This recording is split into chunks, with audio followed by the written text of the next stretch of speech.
back to my channel. So I'm sorry I didn't get a video up this Tuesday, but I just didn't get around to it. It was really rainy like the first few days of this week, so the lighting was super bad and it would have been a horrible quality video. I feel like quality is always more important than quantity, so I just decided to skip putting a video up on Tuesday and just get a video up for today. And today's video is a how to blend your eyeshadow video. I know a lot of people struggle with blending and don't really know the basis to it, and I give you guys all the steps that I use, all the brushes I use to blend.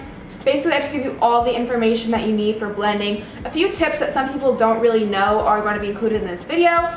Please keep on watching if you guys want to know my tips and tricks on how to blend your eyeshadow. So yeah, let's get started. Okay, so the first tip that I have for you guys for blending your eyeshadow is applying a base. If you want your eyeshadows to blend at all, you need to have a nice base for the shadows to blend on top. So basically what I'm going to be using is this concealer. This is the Maybelline Fit Me Concealer. You can use any primer. Something with color I feel like works better. If you apply a base that color corrects any discoloration on your eyes, it's going to help the other eyeshadows you apply on go on true to color and really show up the way they do in the pan on your eye. So make sure you use a base. I'm using concealer. Concealer works just as well. My favorite concealer to prime with is the Maybelline Fit Me Concealer. And what I do is I do like 2 dots or 3, whatever you want, girl. And then I like to just blend it out using this brush. This is the Morphe E22 brush. This is my favorite brush for blending out my base. And I just blend it right into the eye, up to the crease and on the lid, and also this inner part.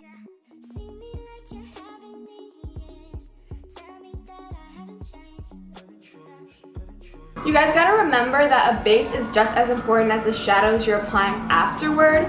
So basically it is a little bit tedious to apply a base and all this extra steps, but it's so worth it in the end. It's gonna help everything blend on. It's gonna help everything come out true to color. So there's the base. It just covers up any veins I have and just gives me a smooth color. One tone, so I'm not working with different colors on the eyes. So the next step that's actually going to help you blend is setting that base with a translucent powder or a powder that's the same color as your skin. So I'm using the Laura Mercier translucent setting powder. This is a loose version, just translucent, and I'm going to take that same brush that I used to apply that base. Make sure I don't have any creases in the eyes first, because this concealer tends to crease pretty quickly. So I'll look down and then dip into the product and then just go ahead and set.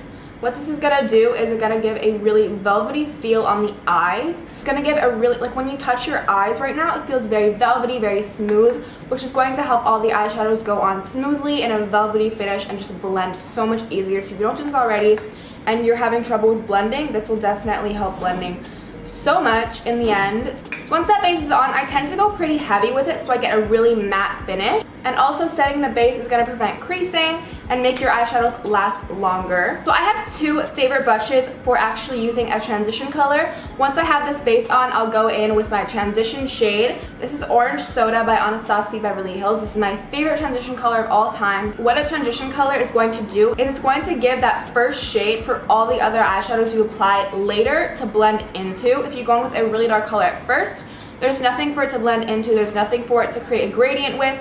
You need to build the colors gradually. Start off with a lighter shade, go slightly darker, slightly darker, slightly darker into the darkest shade. So everything has a nice gradient. It's seamless. There's no harsh edges. You want a nice gradient. That's how it's going to have that blended look. And the brushes I like to do with this step are these 2. These are my 2 top favorites. Highly recommend both from Morphe. This first one, this is the Morphe E27 brush. This is a really nice blending brush. It's super soft on the eyes. It diffuses the product really nicely into the crease. I use this for my transition color and also to blend out the shadows as I go on. So as I gradually take each shadow onto my eyes, I'll always go back in with this brush to blend it out, and you'll see that as I do the demo. But also my favorite brush to do this with is the Morphe M23 brush.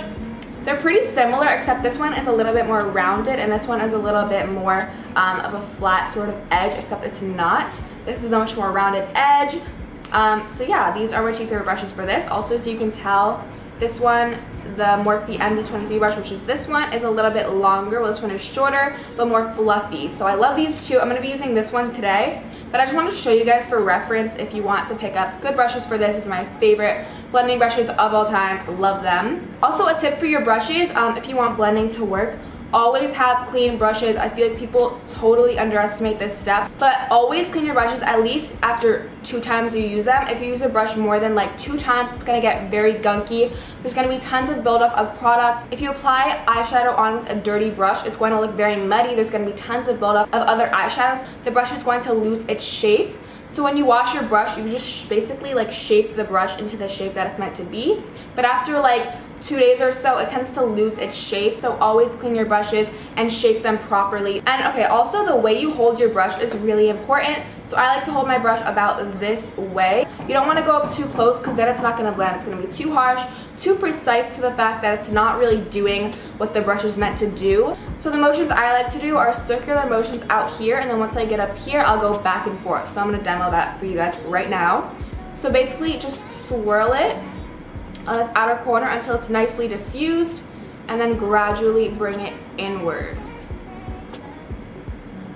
And then I'll go with a little bit more because I want this to be nice and prominent. You want to keep it at just a really nice angle so you're not too far down and not too high up. You just want to keep it nice and even, sort of like you're going forward towards the eye, not above or below. I tend to take my shadows pretty high up. I feel like some people have noticed this, but I just like how that looks, honestly. I like a more dramatic eye, so I take my shadows up pretty high. So this transition color, it basically goes everywhere. If you don't know what circular motions are, basically just go in circles. Don't like press hard on the eye like that. Just go lightly. So keep a light hand, especially when you're blending. You don't want to go too harsh because then you're going to go with too much product. Also, another tip for blending, don't go in with too much product at first. It's always, always, always better to go in with a little bit, see how it looks. If you still feel you want a little bit more, add more, blend it out. Because if you go in with too much product at first, you're just gonna be stuck there blending and blending and blending, and it's just not gonna work out. So always go in with a little bit of product and gradually bring it to that intensity that you want it to be. Okay, and then the next thing I'll do is I'll take this brush. This is the Morphe M441. This is my all-time favorite brush for the crease. I use this brush for my main crease color, and the crease color I'll be using is Caramel by Anastasia Beverly Hills. I actually have it in this really old limited edition palette. This is the Maya Mia palette, but they do sell Caramel in an individual shadow. But yeah, this is my favorite brush. Basically, this brush has a taper. It's got a tapered top, and then it tapers out. But all the other bristles on the outer portion are gonna blend out the shadow. So I'll just take the shadow, dip it into the most high point of the brush, and then the other bristles on the sides are gonna blend it out. So I'm just gonna dip twice into the shadow at first, and then I'll keep building it up. So you don't wanna go in with too much at first, but then I'm just gonna apply it directly into my crease. And I go in windshield upper motions and just really blend it out as I go. Make sure it's blended the first time you apply it, and then gradually bring it in more. Also, if you feel like you've gotten too much product on your brush, you can tap it off. It'll tap off the excess. And I'm basically just working this in back and forth, back and forth. Again, keeping my hand sort of towards the edge. I don't want to go in too much like this because it's not going to give you enough room to actually blend the shadow out. By doing this, you can really see what you're doing so your hand isn't blocking, and also gives you a nice loose amount of pressure so that you're not going in too harshly.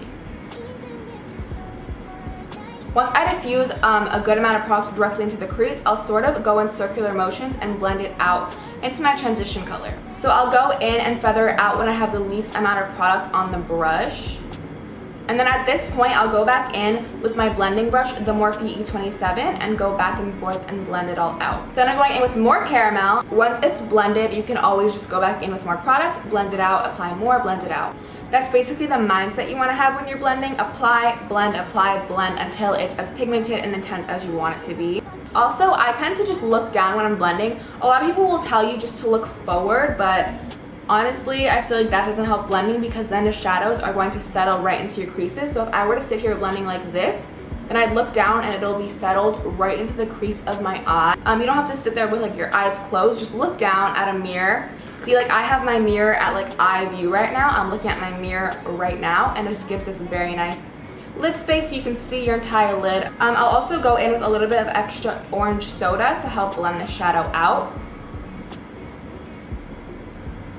As I apply my crease colors, I always go back in with my transition color just to help everything blend and create that gradient seamless effect. Okay, next I'm going in with my MAC 217 and I'm taking Caramel again. So yeah, I'm just gonna take this brush and take it right into my crease. I start off on the outer part of my crease and I'll gradually bring it inward. because I want the most definition on my outer part of my crease. And I'm going to take caramel and take it on this outer corner with a MAC 217 brush. I just look down, place it right there, and then I bring it upward. I'm literally just wiggling it because I don't want to go like in circular motions because I want to focus it right here. I literally just like wiggle it out here, and then once the product is there, I'll take this brush, Morphe M441, blend it out in circular motions. And then what I do, because I like that sort of extended eye shape, I'll take this brush, and when there's literally no product on, just a little bit of excess, I take it and I drag it upward toward my brow just to create that extended shape so that these shadows are going in this sort of outward cat eye shape. And I just take it and do this motion right from this outer corner right here, and I push it upward with a really light hand so it's not too harsh or patchy. I just brush it upward towards the brow. And now to add more definition, I'm going in with Fudge by Anastasia Beverly Hills. I'm going to use that MAC 217 brush, apply it right on the outer corner, back and forth, back and forth, back and forth, and then bring it towards the inner part. And then I went with the Morphe 441, blending it out.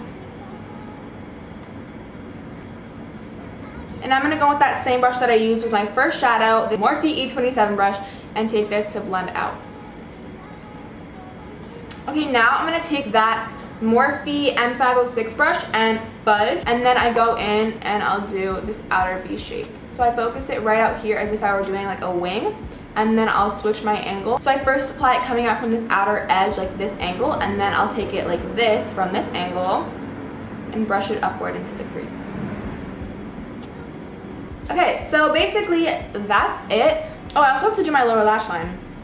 Yeah. Okay, so basically the brush I like to use for my lower lash line is a MAC 217. I'm just going to show you guys in this video, since I'm already doing this type of video, I'm going to show you guys how I blend out my lower lash line and really get that smoky effect that I've been doing recently. So I'm going to take orange soda on a MAC 217,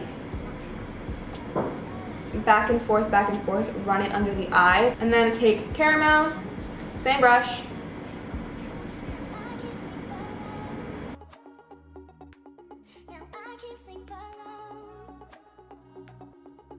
and then I'm going to take the Morphe M506 with Fudge, and I'm only taking it on the tip of the brush now, not the side.